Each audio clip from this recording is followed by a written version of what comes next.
Venom 3, The Last Dance, just dropped on Netflix. And I gotta admit, I didn't really see this in the theater.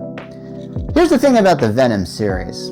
I don't like it. I'm gonna be very honest with you. Anything that Sony tries to do that's Spider-Man related property usually doesn't work. And we've seen that with Madam Web, Morbius, and then Kraven the Hunter was the final nail in the coffin. Now they're not even gonna do these things anymore. The fact it's called The Last Dance shows there's some finality to it, and I'll get into the spoiler territories yet later about why there's a certain finality to this thing. But on the whole, I actually like this film. I was enjoying my time watching this film. I really was. I was surprised at how much I liked this film. I shouldn't have liked this film, but I did. And yeah, I'm going to have to say that maybe it's the good writing, maybe it's the character relationship between Eddie Brock and the Venom beast, the Venom symbiote. There's also several things. So let's get into it. So the premise of this is apparently I almost said xenomorph, but the symbiotes, the people like Venom and stuff like that, they have an enemy and that comes from space. And I think he's led by some guy called Null or something like that. And he dispatches these minions, let's call them, for the lack of a better word, faceless little bad guys. And they're called xenophages. And they're designed to pretty much kill symbiotes. So a couple xenophage gets dispatched to Earth, and it's on the hunt for Venom. So Eddie and Venom have to kind of travel below the radar, and I'm not really sure what they're headed for, honestly. There's a point in time where they're just trying to just stay low, because they know they're going to be wanted people. And at the beginning of the film, I think they encounter like a group of people who kidnap dogs so they can do dog fighting, and they free all the dogs, and they basically attack all these guys, which of course puts them on the radar. So naturally, that's a kind of a thing that happens.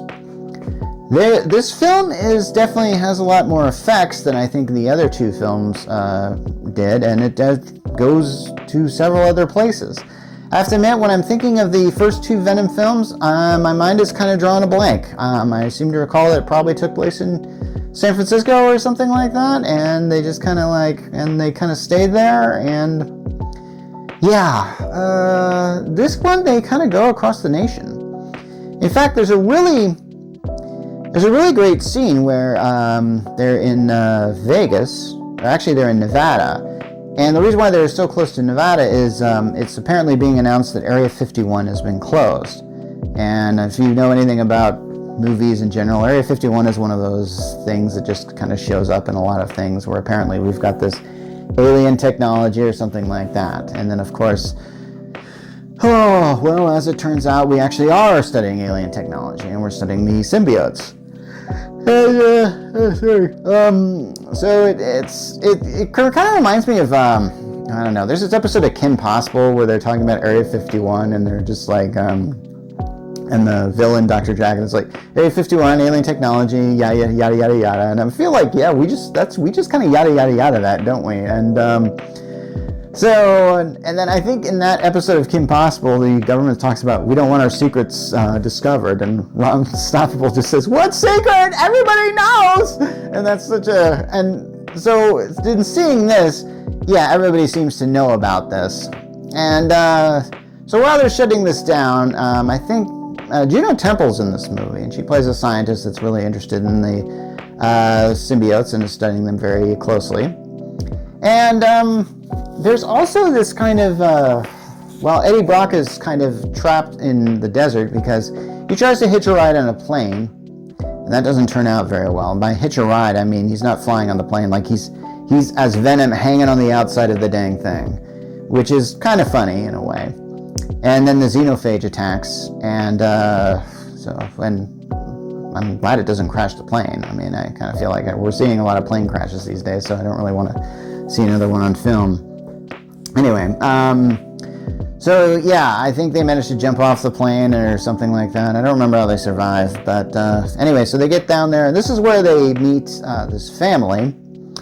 And this family is really great. I really like basically the dad and his wife. They're kind of like, I don't know, our present day version of hippies now. They're just kind of going across the nation. And apparently this guy really wants to see an alien, so he's journeying to Area 51 just to see what he can find. I guess it's kind of doing his last ditch thing. And when Eddie and Venom are picked up by him, there's this really sweet scene where they're just singing Space Oddity. And I have to admit, this scene really brought tears to my eyes. There was just something really wholesome and good about this scene. And I wish like the whole entire film was like this, but it kind of isn't. And then of course they go to Vegas, and in Vegas they meet, I think they meet Miss Chen, a character from the other Venom movies, and hey, there's a scene with dancing, so now you know why it's called The Last Dance. And there's a really sweet moment where I think they see like somebody who's dressed as the Statue of Liberty on Las Vegas, because if you go to Las Vegas, there's people that dress up and stuff like that are on the street. What was weird, it was like kind of like there actually is a Statue of Liberty on Las Vegas by the New York Hotel Casino, and I'm going like, why didn't they just show that? And I just kind of went like, yeah, that feels like it's right there, guys. It's like a few blocks. Could you not film there? Could you not get the rights for that? I don't know. It was weird that I saw that and kind of went like, hey, there's already a Statue of Liberty there. You could have just done that. Why'd you have to show this woman dressed as it? I know I'm focusing way too much on that, but anyway, there's a sweet scene where Venom says, like, I always want to see her. I want to see Lady Liberty. I want to go to New York and see the Statue of Liberty. It's actually a very sweet moment. We actually get to see a very a nice Venom. We actually get to see a Venom that's sad, lonely, and wants to see more out of life. And I have no idea if Venom has sort of this character arc through him or whatever like that. Venom is kind of, I mean, he's just kind of an evil, essentially Tom Hardy is what Venom has been described as. So anyway, there's kind of like this thing where they, Venom gets captured and they take him back to Area 51, and from there the film gets really big on its special effects. The xenophage starts to attack, and then other symbiotes start coming out and doing their things, and I have to admit I kind of got lost here. There was a lot of stuff that I kind of went like, okay, who's this symbiote again? It's like, because the symbiotes all look alike, but in this case they decide to do this where the symbiotes are different colors entirely. And if you've watched the first Venom movie, you'll know it ends with a fight between a symbiote, and they both are black, they're both black blobs fighting each other. It's kind of like the ending scene of the Black Panther movie, where like a Black Panther and a Black Panther are fighting each other in there. And if not for just a slight color difference, you wouldn't be able to tell them apart. In this case, they get kind of there. And hey, the family shows up. You know the family that I was talking about? I thought they were sweet characters, and I was glad to see them again. So let's get into spoiler territory. Okay, Venom dies. All right, jeez. I mean, it's called The Last Dance. Did you really think that he was going to get out of this film alive? I don't know. I kind of felt like this was sort of this thing that it was like, yeah, we know we're not going to do any more Venom films because these films are making money, but barely. Maybe, I don't know. Maybe these films are making a lot of money. I don't know. I had no desire to see Venom 3. I had no desire to see the first Venom movie, honestly. They're doing a Venom movie without Spider-Man. How do you do that? It's like doing a Catwoman movie without Batman. And yeah, I know they did that, so you don't have to leave that in the comments. That's the joke. So, essentially, yeah, this movie ends very sweetly. It plays, I think it's, who does that?